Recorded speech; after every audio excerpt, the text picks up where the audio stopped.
So imagine this, your team is in a tight race for the Premier League title. There's a lot of pressure on the side to get the job done, but you've been struggling lately. Negotiations with a few clubs are ongoing, but you don't have anything to show from them yet. But when your star midfielder gets injured, it's time to make a move. You need someone who can come in and make a difference. And boom, you just spent 50 million and got yourself a shiny new player in January. But will he live up to your expectations? Or did you just spend that money on a dead weight? Well, we all remember Fernando Torres, Radamel Falcao, and even Higuain to Chelsea. But Chelsea fans don't look away just yet. Today we look at some recent January transfers that failed miserably. In the words of Fabrizio Romano, here we go.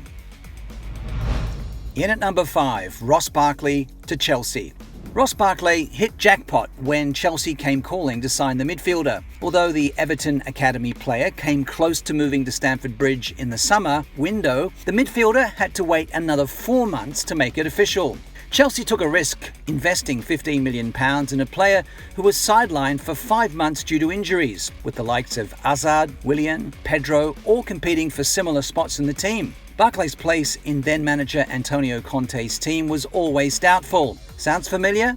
Barkley was coming into Chelsea with a lot of experience for a player of his age. After being sidelined for the first half of the season prior to his move to Stamford Bridge, he finally made his debut against Arsenal in the League Cup semi-final. Next season, Barkley had to compete with Mateo Kovacic and Ruben Loftus-Cheek for a spot in the midfield alongside Jorginho and Kante, and he always found himself down the pecking order. Despite scoring 11 goals in 98 appearances in all competitions for Chelsea, Barkley's time at the Bridge doesn't look very attractive. Barkley spent the majority of the 2021 campaign on loan with Aston Villa, where he scored 3 times in 24 appearances overall. Barkley, who's now back at Chelsea, mostly finds himself on the bench, and this transfer has not lived up to expectation. In number 4, Theo Walcott to Everton.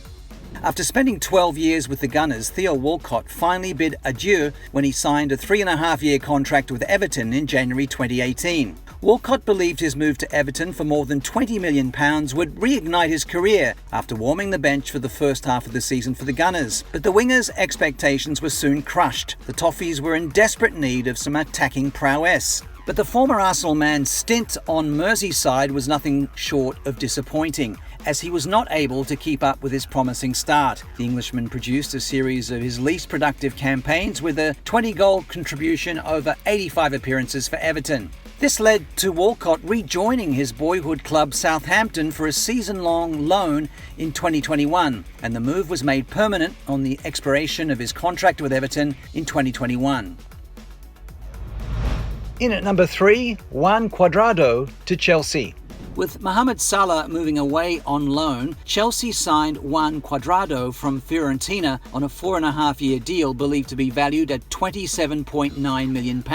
Wait, why?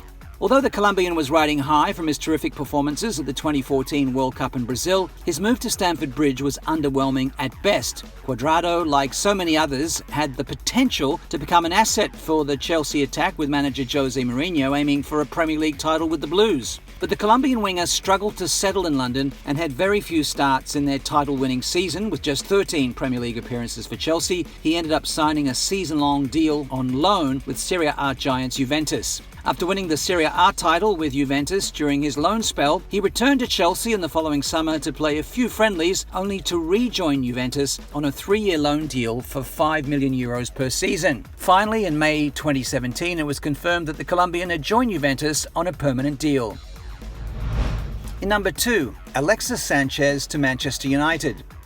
Sanchez earned a Premier League record of around £350,000 a week, making him the first Chilean player to ever play for the Red Devils. And Manchester United fans had huge expectations when he arrived at Old Trafford, owing to his exceptional performances both at Arsenal and FC Barcelona. But Sanchez struggled to find form right from the start. The forward was dropped from the starting 11 due to his poor performances, leading to the fans cheering when the former Arsenal star was substituted in one of the matches. The former Arsenal star could only score a total of 5 goals during his time at United, and in his 2.5 years at the club, he spent 1 whole year on loan at Inter Milan, scoring 4 goals in 29 appearances. United finally bid farewell to the Chilean forward after he completed his permanent move to Inter on a free transfer, making this arguably one of the worst signings in Premier League history.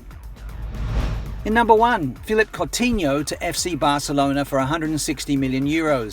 The record-breaking move to the Camp Nou brought to an end Coutinho's 5 successful years at Liverpool, where he scored 54 goals in 201 appearances. Coutinho had a memorable debut season with Barcelona as he finished the season with a 13-goal contribution in just 18 appearances, adding a hat-trick to his tally, but consistently struggled to make an impact in the successive seasons and was prone to injuries. The Brazilian midfielder also witnessed his former club Liverpool humiliate Barcelona in the Champions League on their way to winning the tournament.